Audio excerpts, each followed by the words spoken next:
today we're going to be dealing with an introduction of fairy tales, and the topic for next week is going to be femininities in fairy tales, which is very one of my favorite topics in this course. But for today, let us start with an introduction to fairy tales. Yes. So what is a fairy tale? It sounds like a very silly question, but the answer is actually very complicated. In fact, if I ask you to provide me with a definition of a fairy tale, I know that everyone would say something different. Yes. In fact, we are going to do a little experiment. Yes, I'm going to share with you a link. I'm sure everyone has played this game at school, especially during lockdown. Yes, I'm sending you a link and we're going to do a word cloud. And the idea is that you enter 3 words that you think that are connected with the definition, the essence of fairy tales. There you can see the link in the chat.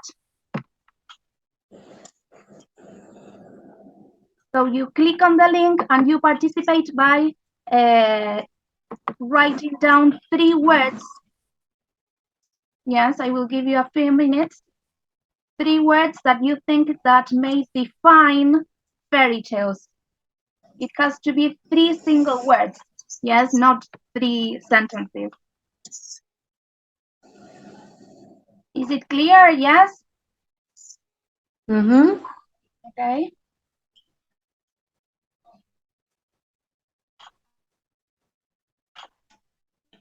Let me know when everyone has finished participating so that I can do the presentation. Okay. Live is done. Diana too.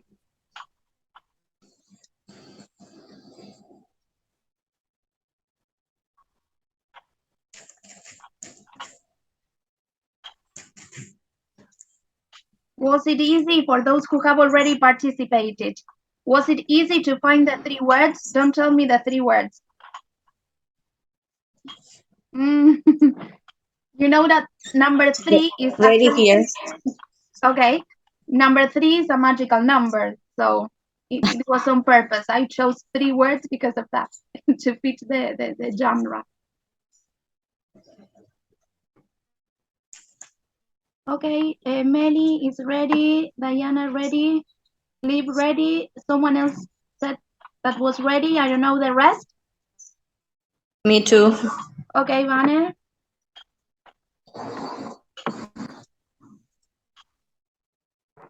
Okay, let's see the result. Give me a second.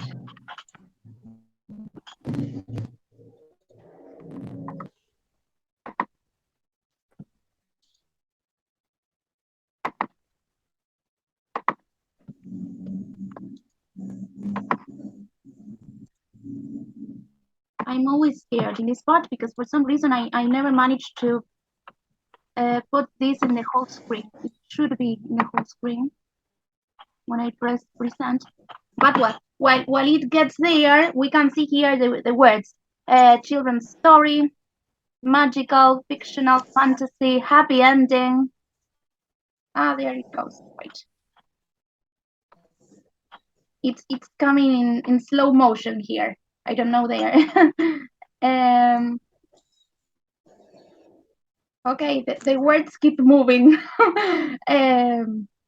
Love, marriage, fictional, fantastic, magic, royalty, castle, happy. The word happy appears twice. That's very interesting. Story, romantic. Okay, very interesting. Yes. Has anyone thought of maybe another word now that you read what everyone has done? No? Well, it's very hard to pinpoint one definition of fairy tales, and all the words that you have mentioned are connected with fairy tales? I think it could be Yes. imaginary lands. Okay. Okay. Yes, that's a very central element of fairy tales. Yes. So I have to tell you that there is a problem. Yes.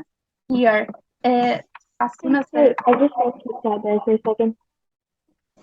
the problem is that uh, there is no accurate definition of a fairy tale. Yes, scholars have been struggling to find the right definition, and even today they can't agree on one single definition of a fairy tale. Yes, another problem is that we have no accurate origins of fairy tales. We are not certain of which are the origins of fairy tales. Later on, we will discover that, for example, by the 1800s, there were already 345 versions of Cinderella from different parts of the world. So, how come that the same plot line is repeated in so many places? So, there is no definite origin that we can trace. Yes, that we can say, okay, yes, fairy tales belong to Disney, or fairy tales belong to Russia, or fairy tales belong to Europe. We cannot actually say that there is one place to which fairy tales belong. Yes, if you cannot hear me properly, please let me know. And we have no author. Yes, fairy tales have no authors. In case you didn't know, here I have my Grimm's. There it goes.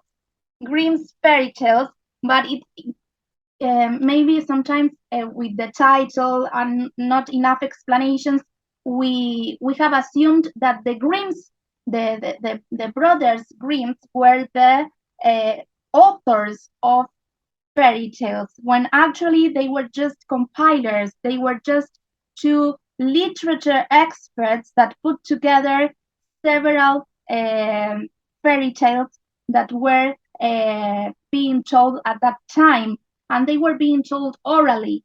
Yes, so they decided to put everything together in this book. Okay, but we have no idea of who actually wrote them or who told them in the first place. Yes, so this is a very crucial problem, especially for literature students, because when we analyze stories, what is it that we analyze? We analyze the context of production, the author, because we know that everything is connected, the life of the author to the story, what was happening in the world at the time in which the story was written. And in this case, we have no way of defining what was happening at the moment of those fairy tales. Yes, at the moment in which those fairy tales were being told. So I'm bringing. You will see that throughout this course, you will leave with more questions than answers. I'm sorry, but that's literature. Yes, you will have to accept that. Yes, and that's a good point. I always say that a good book is the book that leaves you with questions and not with answers.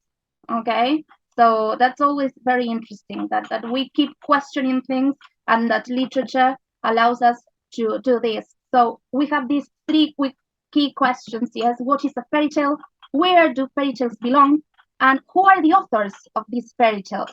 Yes, and I will not promise you any answers. Yes, we are just going to explore what is it that we know about these questions. Okay, so what is it that we do know? One of the things that we know is that fairy tales are from all around the world. We can trace them in several parts of the world, but maybe the ones that we read or that became more famous adaptations, especially done by Disney, yes, are from Russia and Europe. Yes, they belong to oral tradition. Yes, we must remember that fairy tales it's not something that someone wrote at a specific time. These were stories that were told maybe within families. Yes, one grandmother or old woman in the family will tell a story to a child, and they would tell it so many times that the story would survive for generations. At one specific time, certain literary experts like the Grimm's brothers decided to put everything together written so that people would actually remember these stories. Yes. And this is connected to what I have just said, that we don't have any authors. What we have is compilers of people that were experts in literature that put together the work of storytellers. Yes, that here Vanessa could explain to us what a storyteller is, because it's different than an author. Yes, it's not someone who writes down a story, but someone who actually tells orally, yes, transmits a story to someone else. No, Vanessa? And that's great. That's a big difference between, for example, storytellers and people who read aloud. I mean, as teachers in class, we can do both things. But when we do storytelling, we don't use a book. We don't show the pictures. We don't depend on the neither on the visual aids nor the verbal part, but in print. So you don't show that to the students. You just tell it and act it out and modify your voice and but that would be storytelling. And then when you actually show the book, that's reading aloud. So two different techniques and two different things you can do with the literature in class. Okay, amazing. Thank you so much, because that difference is very important.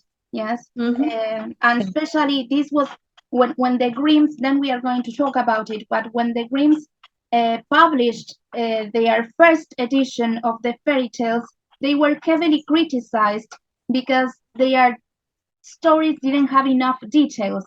But the point was that as they were trying to record as accurately as possible the stories, when stories are told orally, you maybe don't include many details because you use the tone of your voice, the pitch of your voice, your hands, the gestures of your body. So the details, those details were not necessary. But when you put it down in words, of course, there are things that are missed. So they were asked to rewrite the original version that they wrote, and they wrote a second version of the Grimm's fairy tales, which includes more details, but I would say that it's less accurate. But that's the problem with the translation from oral stories, yes, to written stories. Exactly, Nisela. In a course with Fabiana Parano, she told us about this difference between oracy and literacy.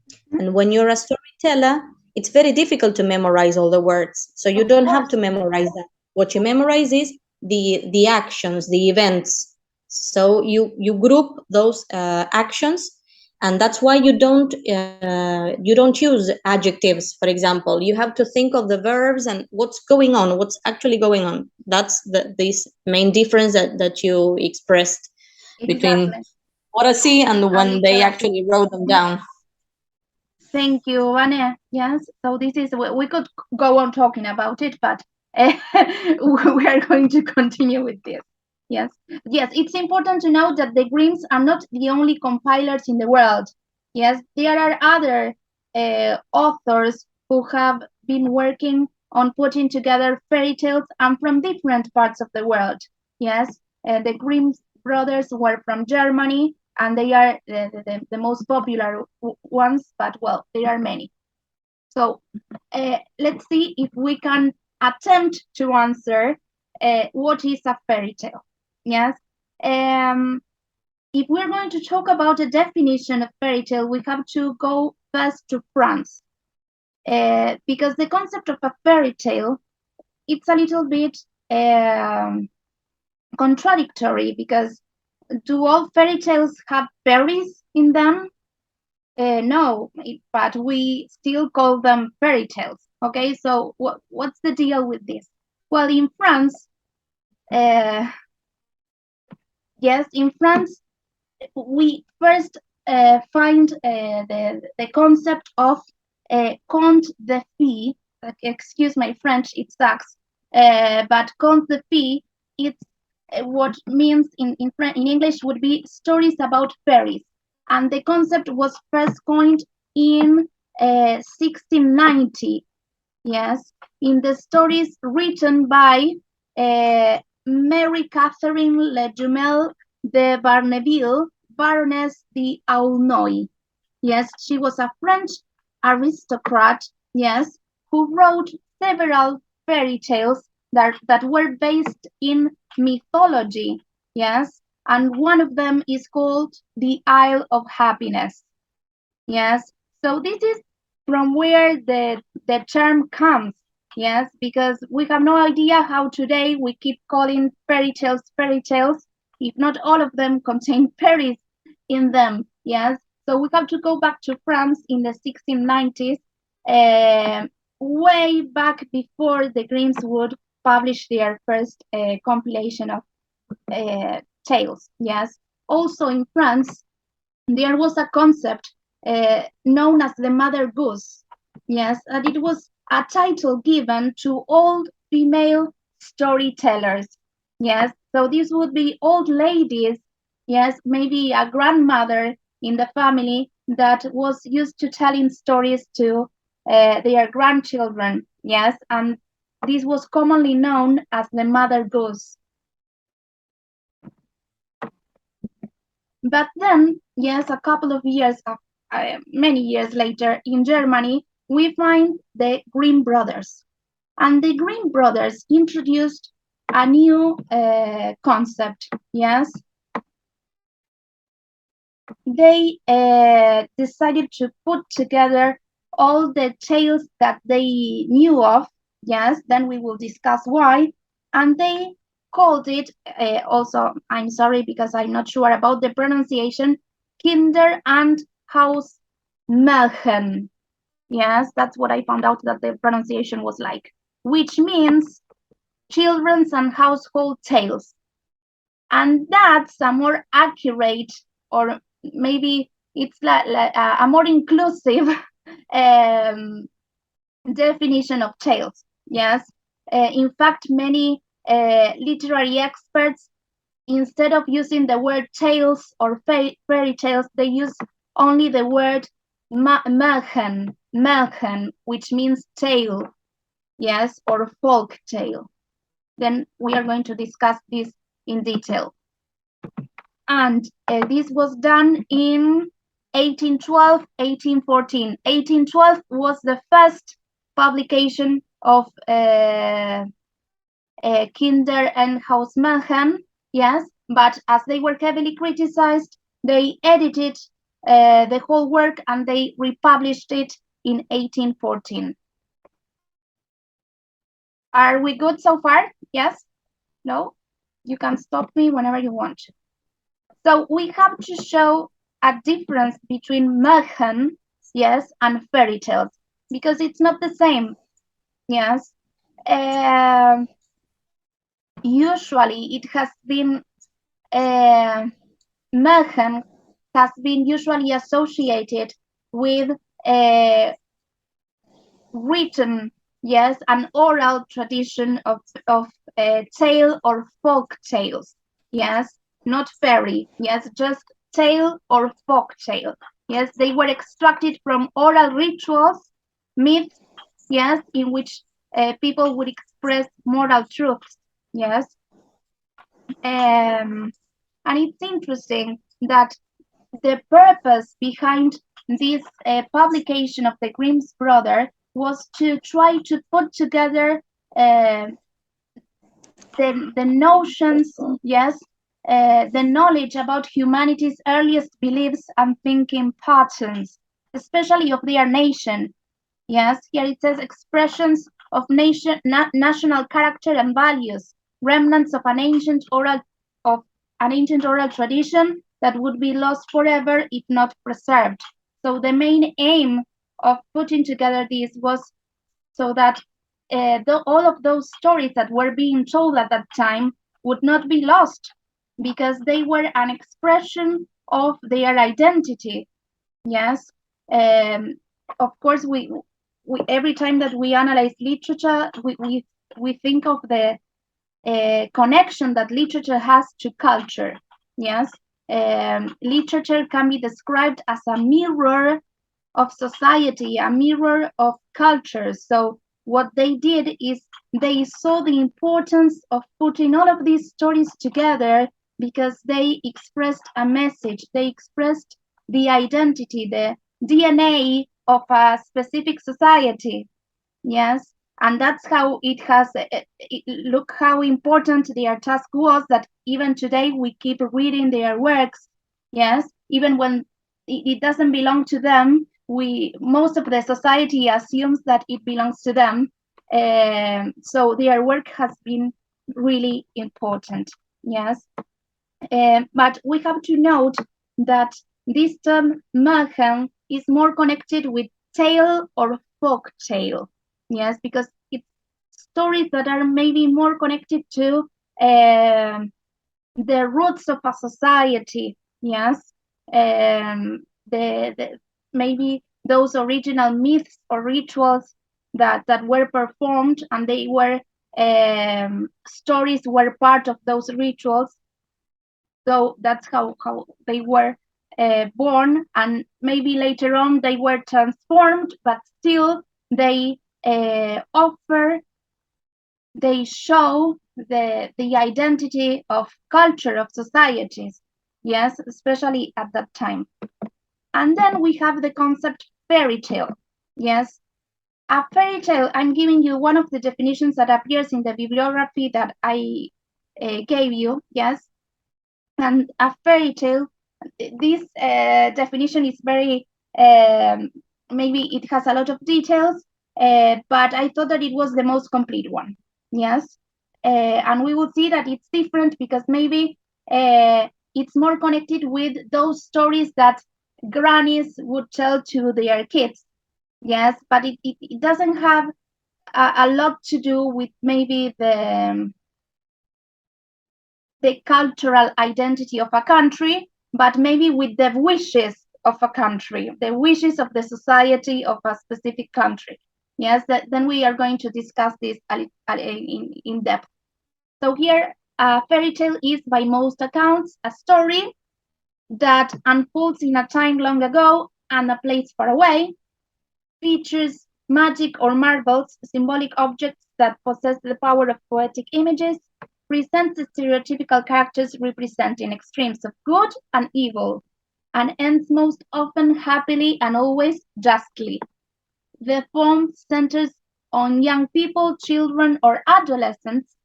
Typically, the central figures, they first appear as adolescents but become married adults by the tale's end.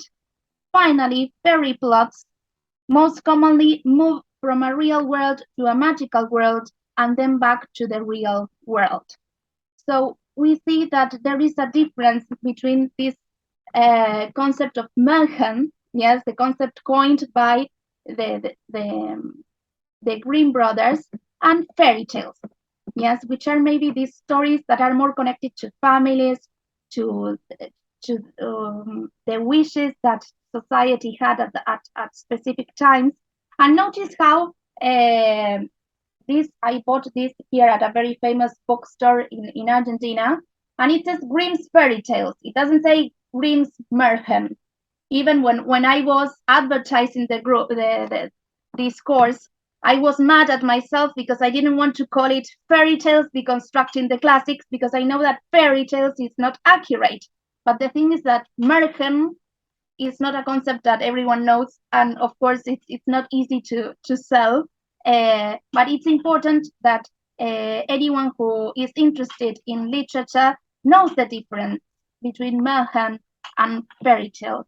That we could say that Märchen is a more inclusive concept in which we can include tales, folk tales that belong to different societies, and fairy tales, yes, are stories with a specific structure that maybe represent the wishes of a society, but not always represent the cultural identity of a country. Yes, especially because fairy tales have been traveling around the world for a very long time, so they take different shapes depending on the setting and the place where they are being told. Okay, so can we actually define fairy tales, or what is the most accurate term that we can use? In one of the videos in which I was promoting this course, I talked about Play-Doh. Yes, because I think that's a very good metaphor to talk about fairy tales or Märchen, or let us call them tales. Yes, I think tale is the most accurate word here. It's like Play-Doh, and here I included another picture. Yes, and in one of the authors that is included in the bibliography that I shared with you says that tales are super organic entities. Yes, that are flowing through the history of the world. Yes, and they are like the metaphor of Play-Doh is mine because of this concept of having the same essence that can take different forms of different shapes depending on the place in which the story is told. Yes, you can take a piece of Play-Doh and you can transform it in many things, but it would still be Play-Doh. I was going to tell you, sorry, Yes. I was going to tell you that thing you said in Spanish, moldear las historias. Mm-hmm. Oh no. Yes, of course. Of course. It's true. It's like stories start taking shape depending on what the author wants. And the thing is that an author is not separate, cannot be separated from the place where he was born and the customs and the beliefs that he or she has. So when you start writing, if you're writing a tale, it will have certain elements that even if it takes different forms, it will remain a tale. Yes, and that's how tales have survived for so long. Yes, how come that we have 345 versions of Cinderella, the same story in different countries, following the same pattern, and maybe with some little differences that make the story more similar to what is believed in every country. But here I included The Orphan, a Cinderella story, from Greece. Here I found, Liv, look at this, an Irish Cinderella story. I didn't know this one, Fair, Brown and Trembling. And the Egyptian. That's really nice. I love that. Do you know it, Liv? I've never heard the Irish version of it, I don't think, but I'll definitely have a look at it. Of course. And then this one, yes.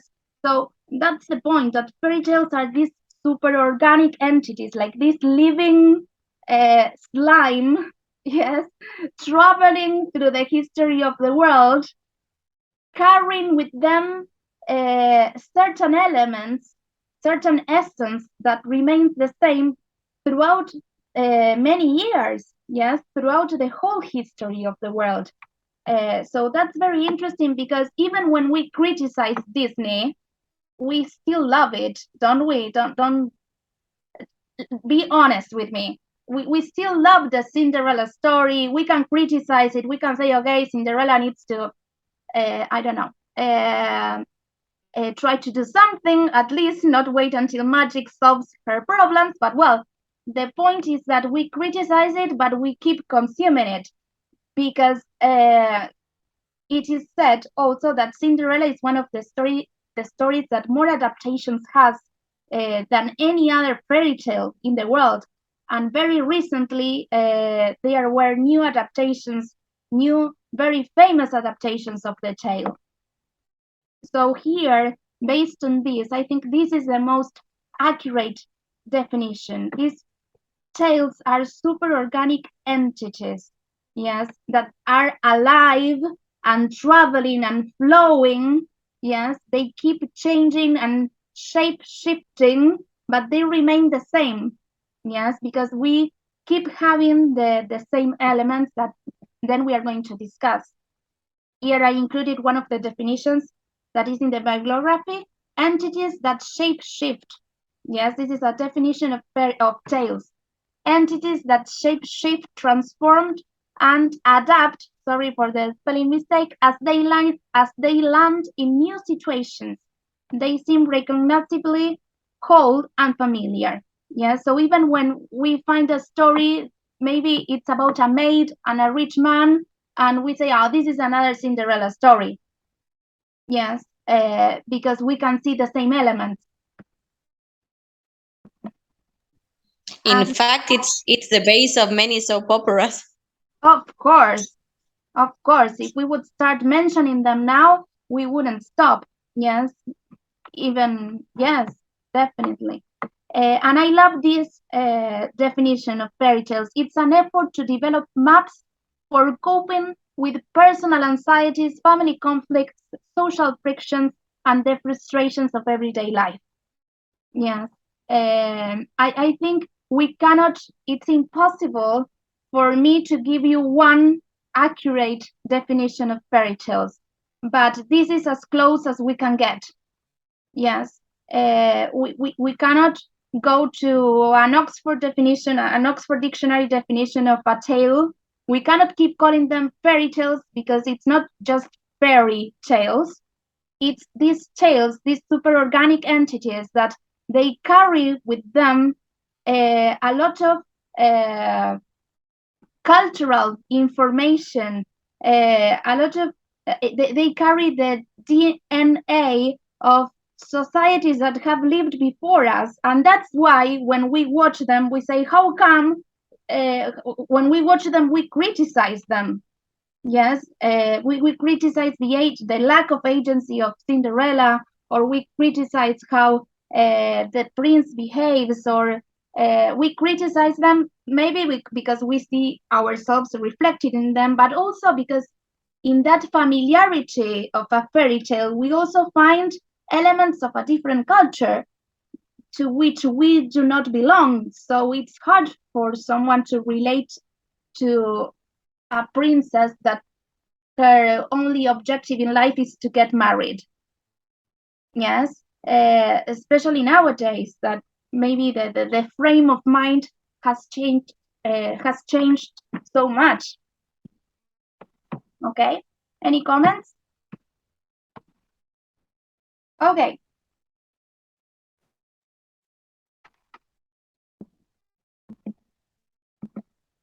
So I'm going to give you some concepts that we are going to start using throughout the course. Yes, I always, some of you know that I deliver classes of literature into Teachers Training College, and I always tell my students to use the specific vocabulary of the subject. You know, to use the vocabulary that is accurate. So the field of study of fairy tales, that we are not going to call them fairy tales anymore, is folklore. I found this very interesting because I love Taylor Swift, and one of her last albums is connected to this concept. And if you watch the videos, she shows the vibe of folk tales, not fairy tales, but folk tales. That can be a good homework for you to do if you like Taylor Swift, to watch some of the video clips from her album Folklore, and you will see that she includes elements that belong to the study of Märchen and not the study of fairy tale. You see?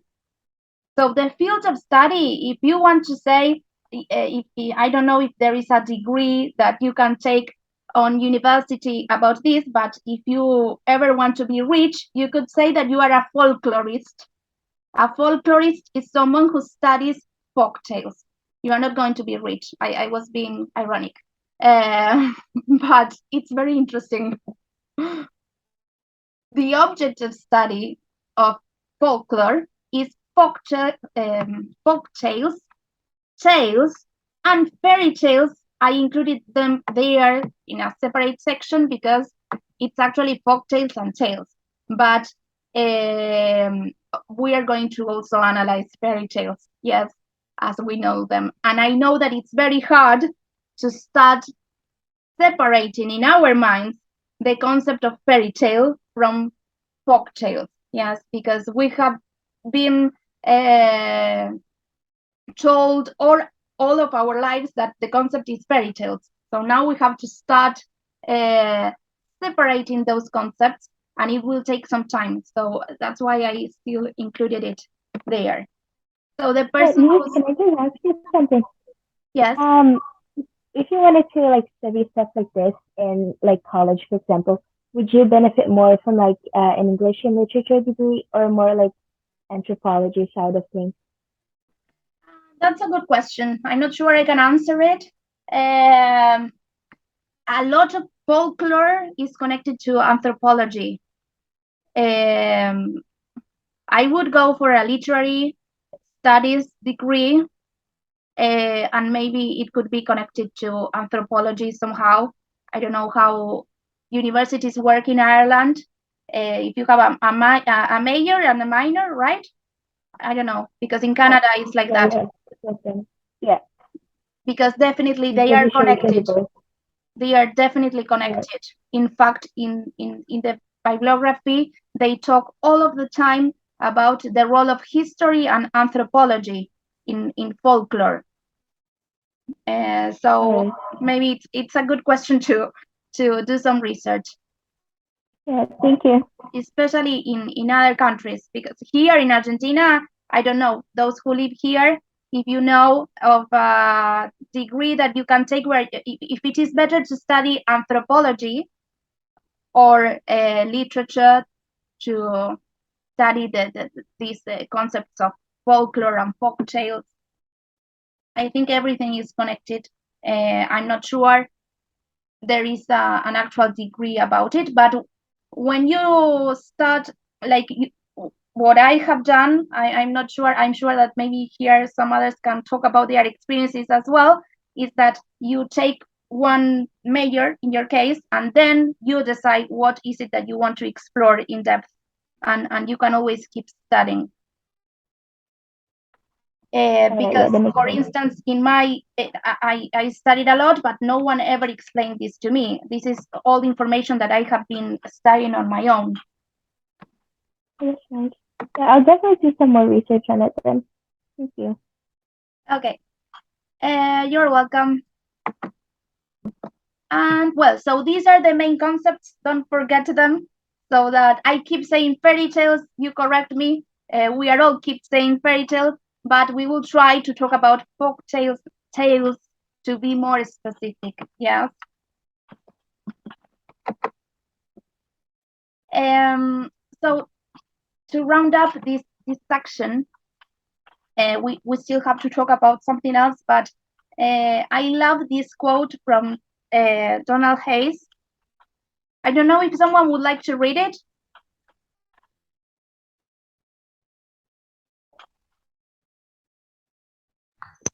I would read it if you Okay, want. Luciana, please. Like the heroes and heroines, folk tales and fairy tales are wanderers. As fiction natural migrants, fairy tales are famous for their journeys abroad, whether as cultural cargo carried by emigres and travelers or as captives transported by colonizers, conquerors, and scholars into the lands of strangers.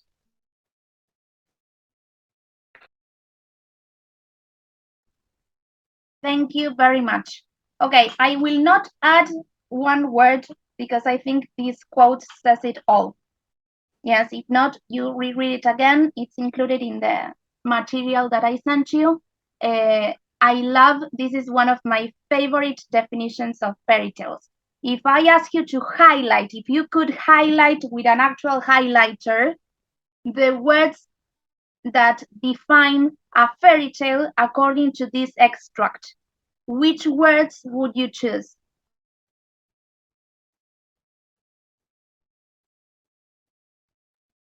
I think first there was like fiction. Can you repeat that, Liv? I would say like fiction first. Um, I'm not sure if you said no. So Can you I'll I just repeat? think take I it. think she said fiction. Fiction, you said? Yeah. Ah, okay. If I had to choose only one word, I would choose migrants. But Okay. if I could choose two, I would make the difference. I mean, either travelers or captives, those two words. Okay. I Both would choose travels. uh, wanderers. Mm-hmm. That's a good one too. Any other ideas? Heroes, because in every fairy tale, when it goes to the end, we go like a happy ending with a hero. So it could be. Yes. Okay, so it's very interesting this dichotomy between stories that maybe we would never know, but whether the stories are the product of uh, a society that I don't know, these stories that were told by grannies and that they were labored in a society of love, or what, and that they have traveled towards us, or if they were stories that maybe were carried by colonizers who maybe changed what they needed to change so that the story made sense to them. Um, but well, I think wanderers is a really cute word for fairy tales. Yes, or tales. Clear. Yes, I know I'm maybe you are, I don't know if you are bored or if you are really having a good time or not. We can talk for a little bit while we discuss some of the concepts that we have discussed up to now before I go on with the next No, section. and in fact, it's interesting because when I think in the concept of fairy tales, it's like I don't know what to say. It's true. I don't know what to say about fairy tales. We know so much that we end up knowing very little. They are so famous and so popular, but we know so little about them.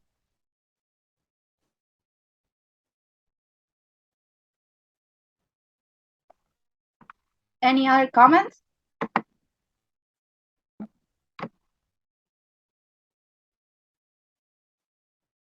Okay, so the last part of my talk here, if we have to talk about a definition of the folk tale, the tale, we have to talk about Vladimir Prop. Vladimir Prop was a Russian formalist. Yes, he tried to provide a definition of the tales, but he said that in order to provide a definition, he needed to be able to classify them. So he made up several classifications for fairy tales. Yes. Now I just want to point out a concept. You know, formalism. Formalism is a literary theory. Here I included a picture that has a timeline of all the literary theories that have existed throughout history, and we can find here Russian formalism. Yes, it can be located in this branch of formalism. Yes, formalism is a literary theory that focuses on the analysis of the form of literary works. Yes, without taking into account the history or the background whatsoever. Okay, but even though I of course this is a very old literary theory, I think it's very interesting to look at the form of fairy tales, of tales.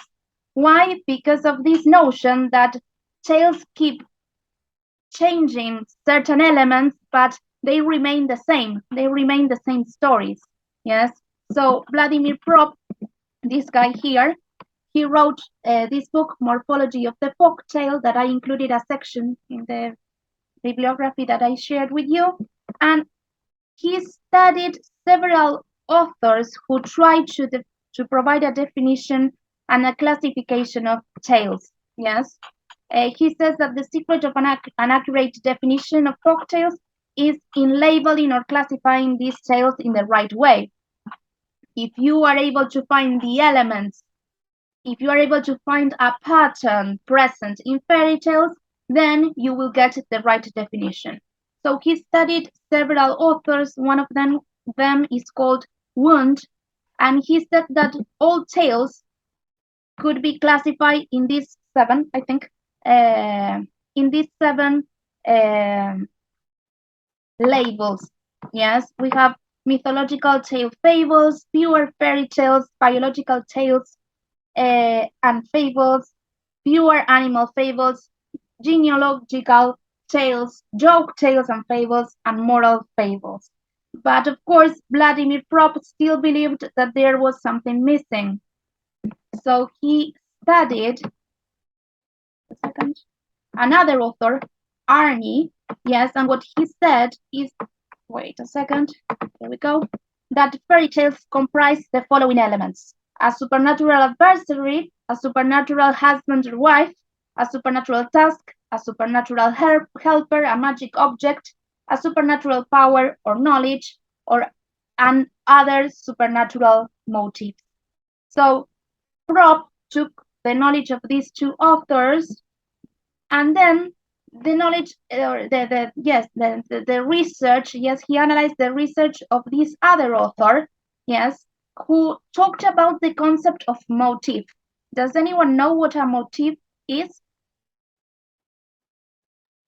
Something that keeps reoccurring, It's like an element that mhm. keeps on appearing. In literature, it's an element that keeps being repeated. Yes, and he says that motifs are the primary element of fairy tales.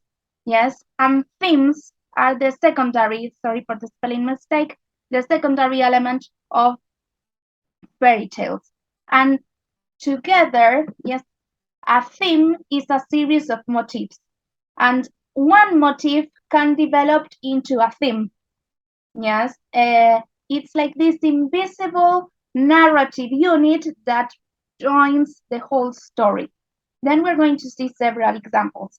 Yes, but the point is that when Vladimir Prop studied this, he realized that tales have elements that are repeated all of the time.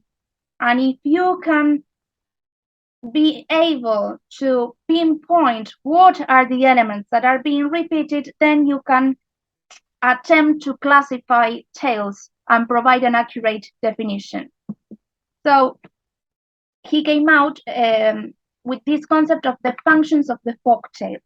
Yes, Vladimir Prop said that functions of characters, yes, that characters have different functions and that they serve as stable, constant elements in a tale.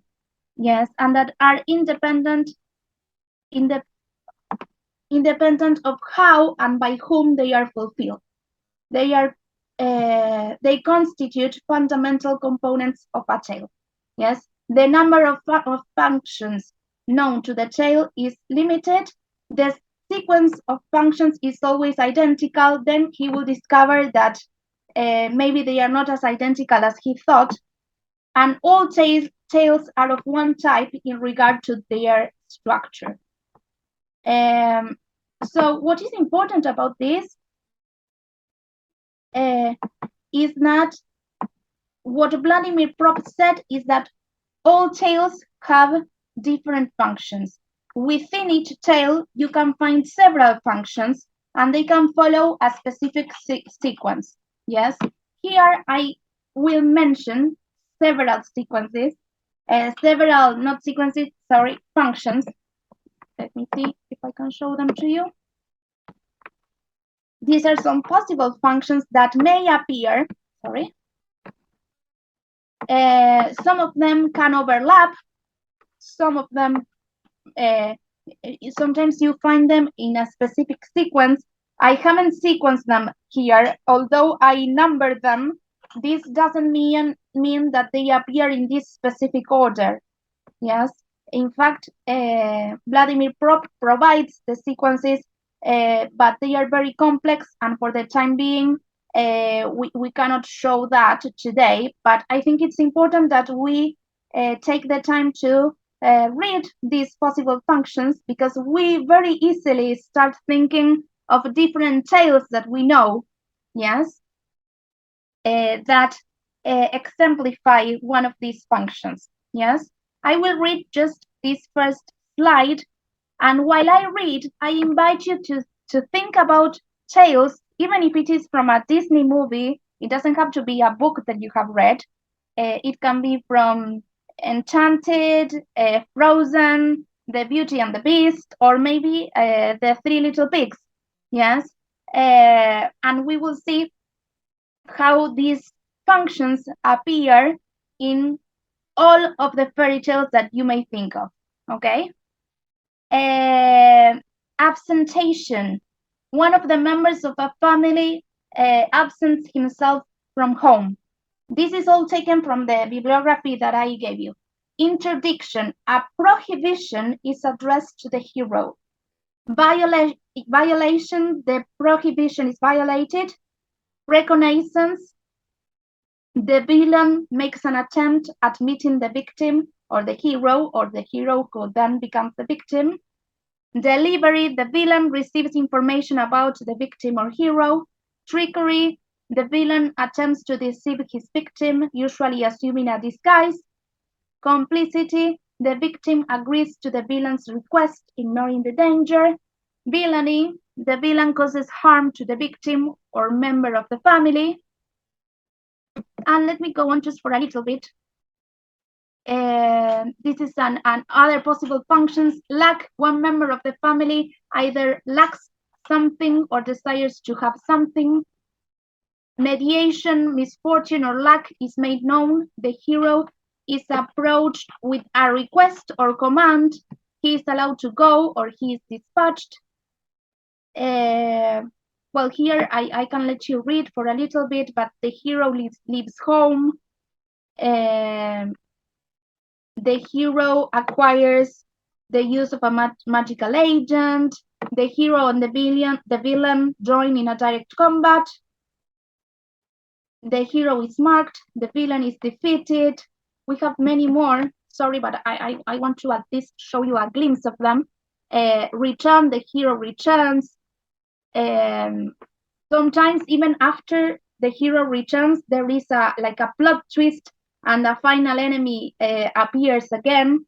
Yes, so the hero is pursued. Rescue of the hero from the pursuit. Wedding. The hero is married and ascends the throne. Oops, sorry. And many more. So for what you can read or for what you could hear, what functions, what fairy tales can you associate with fairy tales that you know? I think for trickery, like maybe Snow White. Snow White, which function, Liv? Trickery. Trickery, definitely. Yeah. Because the queen disguises as an old lady, right? Yeah, and then the whole apple thing happens. Yeah. Definitely. Let's just go back to the villain attempts to deceive his victim, usually assuming a disguise. Do you know any other fairy tales? I'm asking this to everyone. Where there is trickery? Any other tales where you find trickery?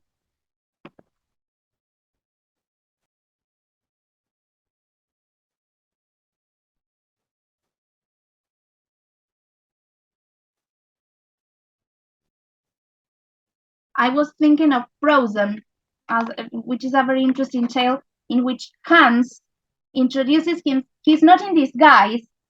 He's not in a physical disguise, but maybe in a psychological disguise, let us say, because he introduces himself to Anna as Prince Charming. And spoiler alert, if you haven't watched the movie, when you reach the end, you discover that he is not Prince Charming. He's in fact the villain of the story.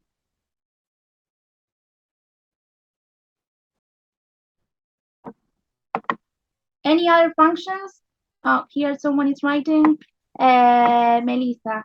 The Little Mermaid, Ursula tricks Prince Eric to marry him. That's true. At the end, Ursula with the black hair and she looks so pretty, and she tricks Prince Eric to marry her. In Little Red Riding Hood, we've got the wolf that disguises into the grandmother.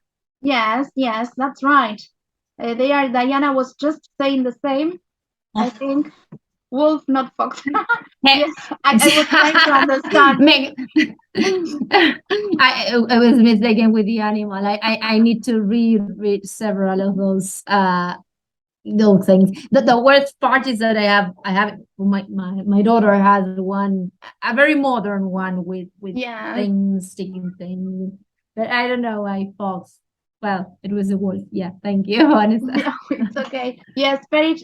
I don't know why, but at least in Spanish, Little Red Riding Hood, I have like 5 different versions that I read to my daughter, and one of them is like because here we sometimes we talk about the evil wolf, and in one of the stories is the evil Little Red Riding Hood, and she's like everyone is afraid of her in the woods, and it's very interesting how they change the roles.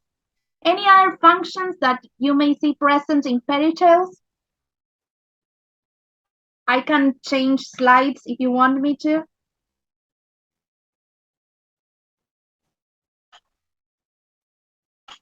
I think even the first one, absentation, Frozen would apply to that as well, right? Which? For the first function. Sorry, Liv, come again. For the first function, I think Frozen would apply to that as well. Like when Elsa leaves. Which story? Sorry, I cannot get the story. Frozen. Frozen. Yeah. Yes, definitely, because her parents leave, right? Well, they leave and they die.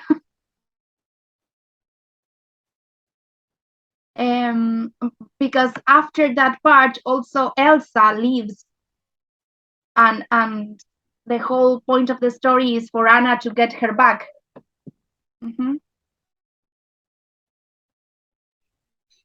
In most of the stories, we've got a parent who has died, and then that's why there is a stepmother or a stepfather. Well, mainly stepmothers. And for example, in Hansel and Gretel, when they leave them in the woods, they leave the children alone. They want to go back home. Definitely, yes, that's a very good example.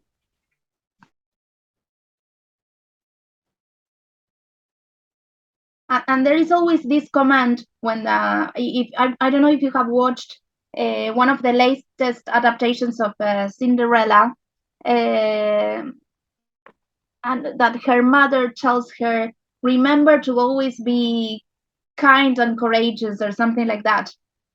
It's not an interdiction, but it's like they always leave, like whenever someone leaves, before leaving they leave a command or an order or something. I remember with Elsa, I think they tell her something about controlling her power, protecting her sister.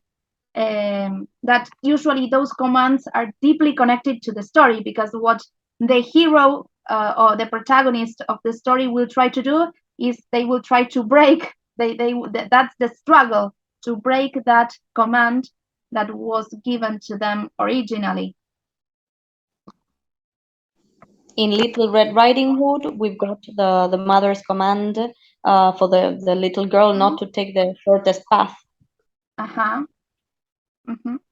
And always the woods, sometimes in literature, it's conceived as the forbidden place. Yeah, so it's interesting. It's a place where it's a different realm within the story. So it's interesting the journey that Little Red Riding Hood takes when she goes in there. when she goes out, she will never be the same person.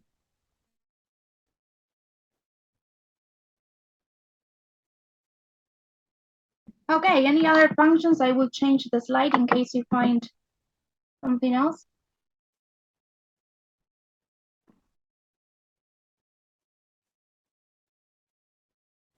In when it says struggle, the hero and the villain join in a direct combat, I could relate it to Sleeping Beauty when the prince combats with Maleficent, Okay. dresses Yeah. as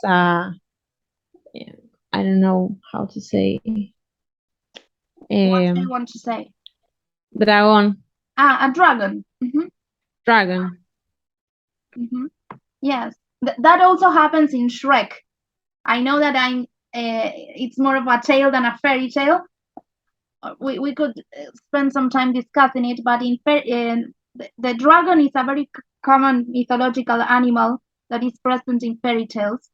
Yes, and there is this struggle, which is very common between the prince and the dragon, or the evil stepmother. I was thinking of lack in two stories, in Jack and the Beanstalk, and also in Hansel and Gretel. I mean, lack of money. In both cases, families were very poor. Of course. Well, Cinderella herself lacks many things, yes, and maybe that's why she wishes to go to the dance, to the ball, and marry someone, and have a way out of her family, of the people she lives with.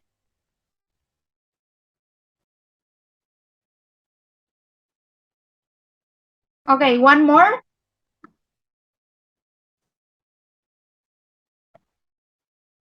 And do you remember any donors?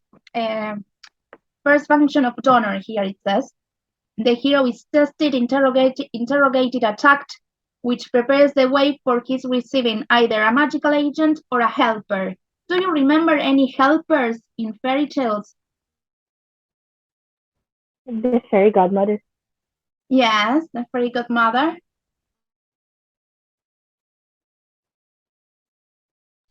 The birds, for example, in the story you made us read. Of course, yes, they are.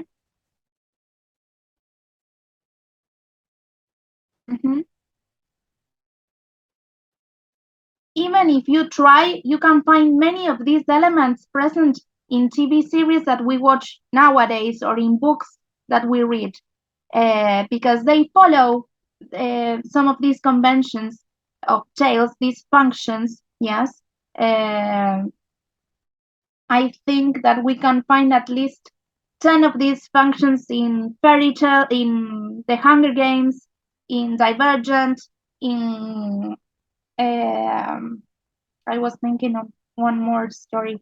There's Game of Thrones as well. Yeah. Sorry, Liv? Game of Thrones. I feel Game like of they probably have a Thrones. lot of Definitely. Because there is a very strong link between mythology and fairy tales. And Game of Thrones is exactly that. Beautiful, hard to watch sometimes, mix of fairy tale and mythology. Yes, they contain elements of both. I was going to say 13 Reasons Why, and many other TV series that we are seeing that went viral at some time or another. We see many of these functions being repeated. Yes, so it's interesting to analyze fairy tales from this point of view, whether we can find these functions, and the question that Vladimir Prop leaves is, okay, how many of these functions have to be present in a story for us to call the story a fairy tale? Yes, that's what he proposes in his book, and it's very interesting, and that's the question that I'm going to leave you with. Yes, And let me read some of the comments from the chat. It's not a fairy tale, but The Lord of the Rings, of course. Yes, because that's connected with what Diana says after that. Because some of the stages, these functions, match the hero's journey. Yes, that the hero's journey, it's something that is studied in literature, that are the little steps that the hero follows in a story that are usually the same. Yes, that's why, yes, the Lord of the Rings definitely has some of these functions. Okay, so what we're going to do now, because we are we only have 15 minutes left, I'm going to share with you another link. And now that we have discussed a lot of concepts connected with fairy tales, magic, and all the concepts that we have learned, I would like you to complete again the word cloud that we did at the very beginning, and let us see what other words appear in this presentation. Okay, so remember that you can include 3 words. Yes, what 3 words could define a tale?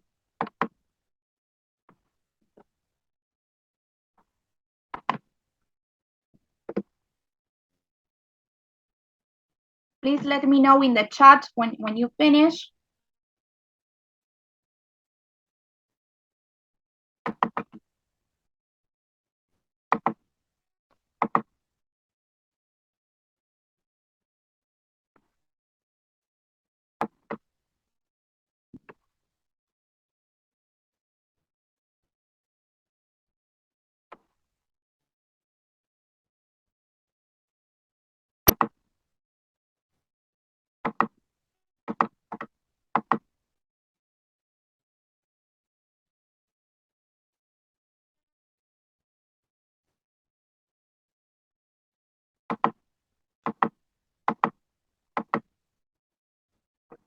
We are waiting for everyone to finish.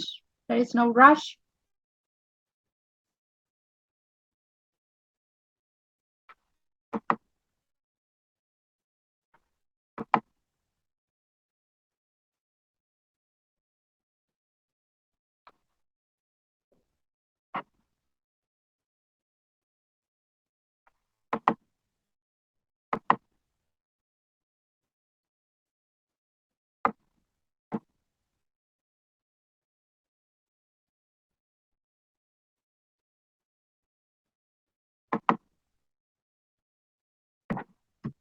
Ready here.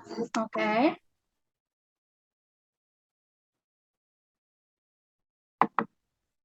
My computer is taking some time in getting the presentation ready. We will wait for that. So these are the last minutes in today's class, but so everyone is welcome to share their thoughts, ideas. This is the moment for you to share.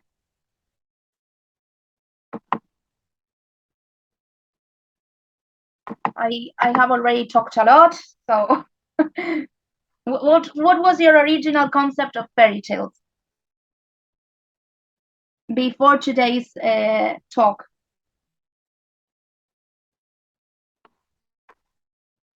I guess just something like any story that had a happy ending and some kind of romance to it. Definitely. In fact, we use fairy tale as an adjective. I want to have a fairy tale wedding. I don't know, like oh, that's such a fairy tale ending, like meaning so perfect. Like the term has been manipulated so much that we even use it to mean other things.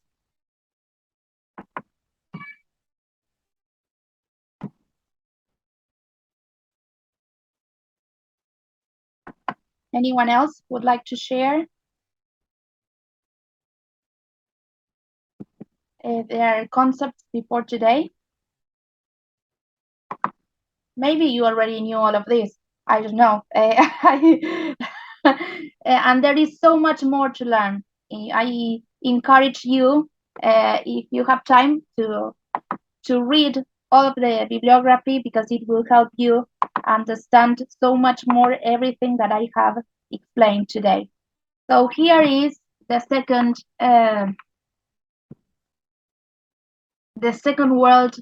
word map. Okay, this has changed a lot.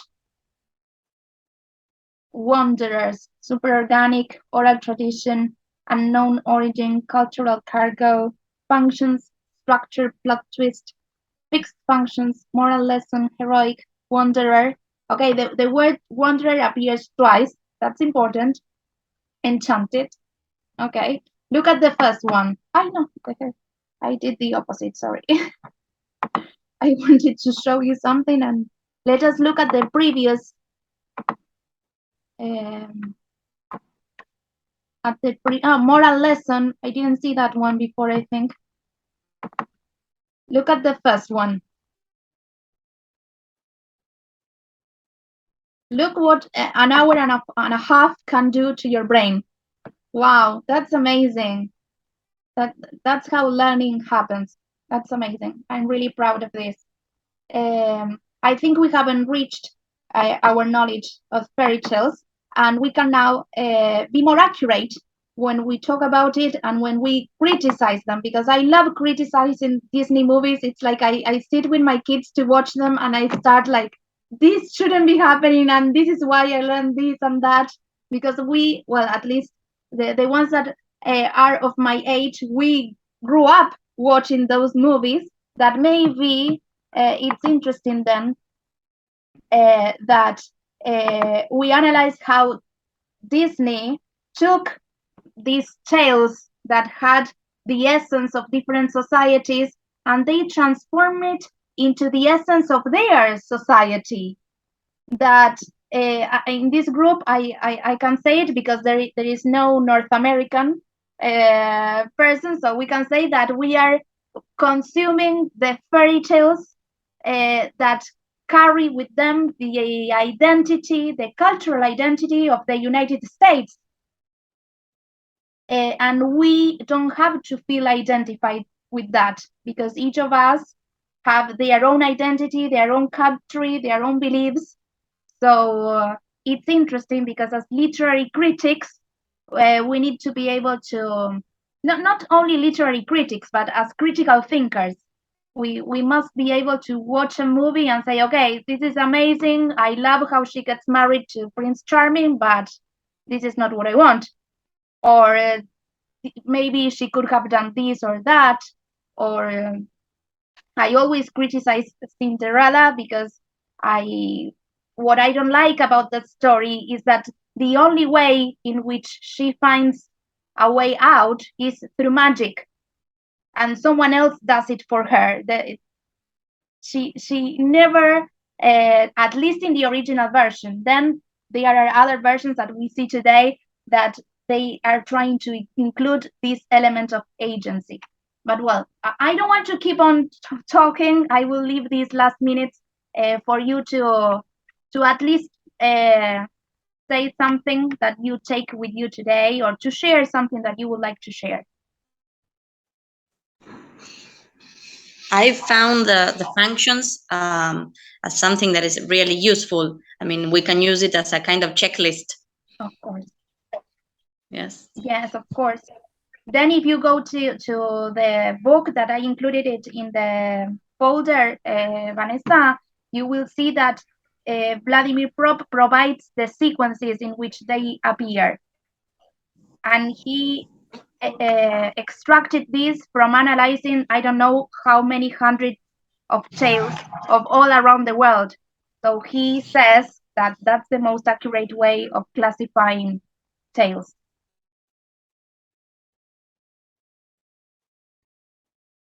Anyone else?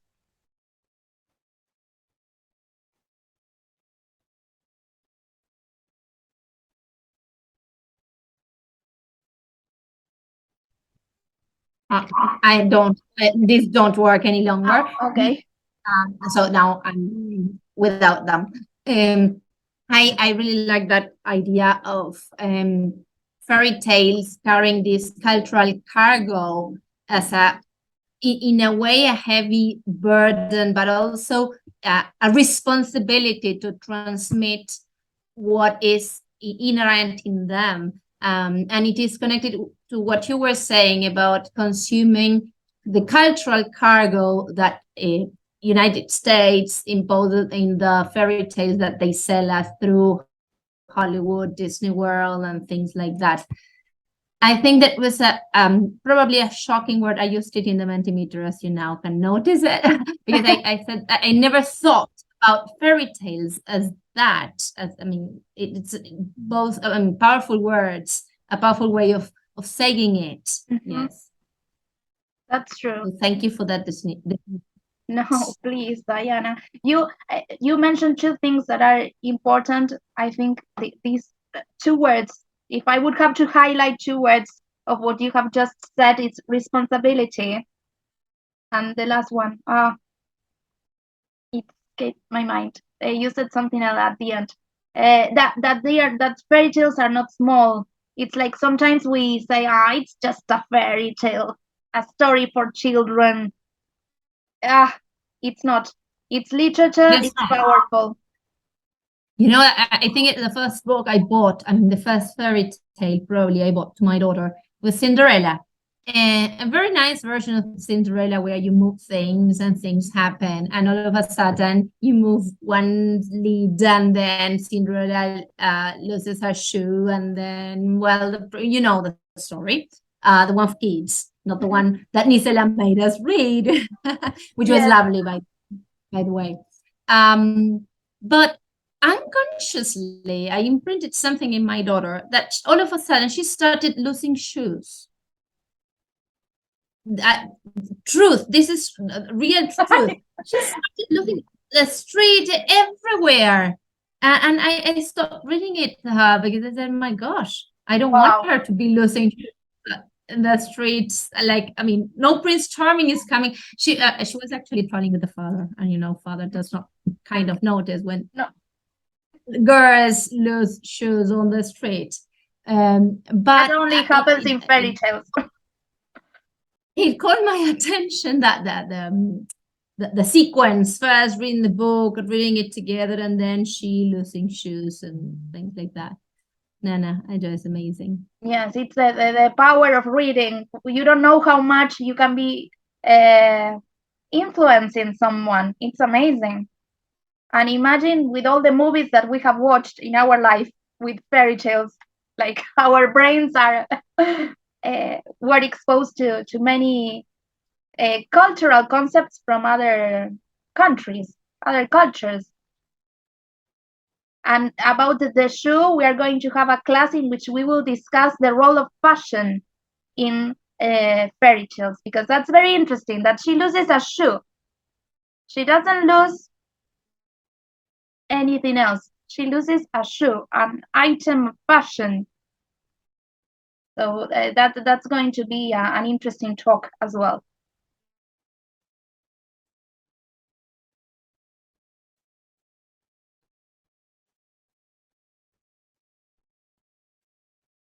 Bueno, well, something else? If not, we are going to be rounding up for today. I have recorded this class, so if you like, I can upload it to the folder that we have that I have shared with you. And again, and I know that we all have busy lives, but if you are really interested in this topic, you can keep reading, or you can read everything that I have said today. It's present there in those chapters, but with much more depth. Yes, because it's impossible in an hour and a half to discuss all the topics that are all the topics, concepts. It's amazing. It's very interesting, and I love the group that we have formed, and I hope to see you in our next class. Okay. So, Nisela, yes, I have a question. In the bibliography that you shared with us, I haven't opened it yet. Do we have theory or we also have fairy tales? Because I was thinking of sharing if we have adaptations of fairy tales there, if we have some PDFs or anything. So Of can course, we upload any material? you can upload fairy tales if you find them.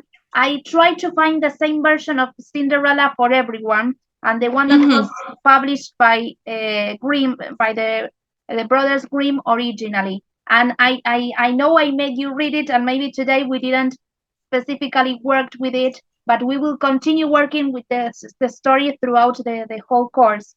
And of course, you are welcome to share uh, your resources. I have a version, a digital version of the fairy tales by the Grimm brothers, but it's not actually the original version. So I didn't share it because of that, because I wanted the original one, that the one that you read has the chants. Did you see the little songs, those stanzas? Because of course it comes from oral tradition. That's where we see it. So please, if you have material that you can share, I will give you permission to upload it to the uh, to the to the folder. Okay. Okay. Well, people, I hope you have a good night. It's very late in Italy and Ireland, so I will let you rest.